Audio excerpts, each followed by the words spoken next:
Number 10. I Don't Feel at Home in This World Anymore. I Don't Feel at Home in This World Anymore is the directing debut of Macon Blair, who also wrote the script to the movie. While the movie was a small production such that its budget was well below $2 million, it has achieved widespread critical and audience acclaim.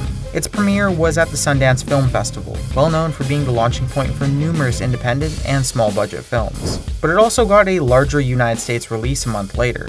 The film is a rather outlandish black comedy, and tells the story of a socially awkward nurse named Ruth on what seems to be the worst day of her life. Following the death of a patient, a series of untimely negative events turn her normal life into a bizarre adventure full of dog poop, mystery, and, ultimately, love. Number 9. Camp X-Ray. Camp X-Ray is a film that was directed and had its screenplay written by Peter Sattler, who also used the film as his own directorial debut. The movie had an announced budget of a little over $1 million and starred Kristen Stewart, who had recently come off the massive success of the Twilight franchise. The film itself tells the story of a guard at Guantanamo Bay who begins to befriend a wrongly kidnapped Tunisian man from Germany. Despite having a well-known actress in a leading role and a good reception at the Sundance Film Festival, Camp X-Ray did miserably in its theatrical release. In total, it brought in $60,581 on a budget of $1 million, meaning it made less than 10% of its budget back. Number 8. The Ghostwriter.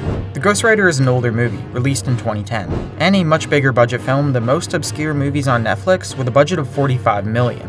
It also has the distinction of being directed by Roman Polanski, a somewhat infamous director who was involved in a massive scandal in the late 1970s, as well as being a Holocaust survivor. With a well-known director and an ensemble cast including Ewan McGregor, Pierce Brosnan, and Olivia Williams, The Ghostwriter was by no means a small project. Though it did make money, bringing in over $60 million, it was not as popular as would be expected with its cast and director. This lack of popularity is often attributed to the place the film was made. As a German, French, and British production, it was not advertised as well or as widely as its American counterparts would have been. Number 7. Dear Zachary, a letter to a son about his father. Dear Zachary, a letter to his son about his father, despite having a very long name, is a movie that is relatively average in its length and scope. The movie is a documentary that was directed, produced, written, scored, and edited by one man, Kurt Cobain. It also hits a more personal note than most documentaries, due to the fact that it's about a childhood friend of Kurt's, Andrew Bagby. The film is primarily based around Andrew's son, Zachary, who was killed in a murder-suicide by his own mother. The movie goes in depth about and deeply criticizes the Canadian legal system that enabled the mentally ill mother to not only be released on bail after a murder investigation, but also to receive joint custody of the child. Number 6. Good. Good is a very little-known movie, most likely due to the fact that it never received a wide release in the United States. The movie's story starts in 1981 with Miriam Segal, the producer, seeing the play it is based on. She immediately wanted to adapt the play into a film, but did not have the chance until 2008. The movie itself tells the story of a German professor of literature in the 1930s, during the rise of the Nazi Party. The professor's feelings about the party are ambivalent until he realizes that he must follow the party in order to advance his career. When he does join the party, he is quickly allowed into the SS when he writes in support of euthanasia.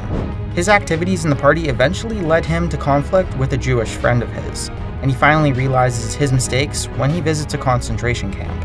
While an interesting concept, the film unfortunately didn't do so well, making only $1.5 million worldwide, and not at all breaking even on their $15 million budget. Number 5. Short Term 12. Short Term 12 is a fairly unique project in that the director, Destin Daniel Cretton, was also the director of the short film that was the inspiration for it. Cretton has said in public that he was inspired to write the scripts, both for the original short film and for the feature film, by the experiences he had while working at group facilities for teenagers. The movie is about a woman named Grace, who acts as the supervisor for Short Term 12, a group home for teens who have troubled pasts. Grace struggles with making difficult decisions while also helping to guide members of the group home as they prepare to leave and enter the real world.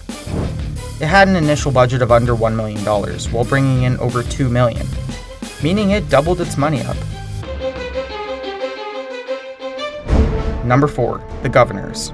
The Guvnors is a movie that was made and released in 2010. It was directed by first-time scripted film director Gabe Turner, who had directed a few documentaries before this film.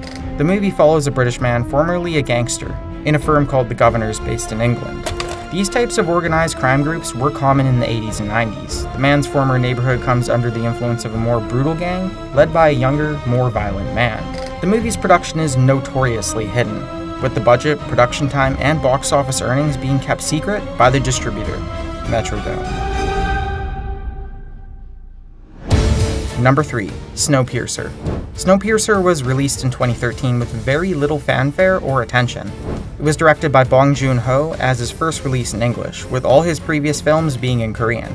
With a budget of over $40 million, Snowpiercer was not a small production, but also not quite a major blockbuster film either.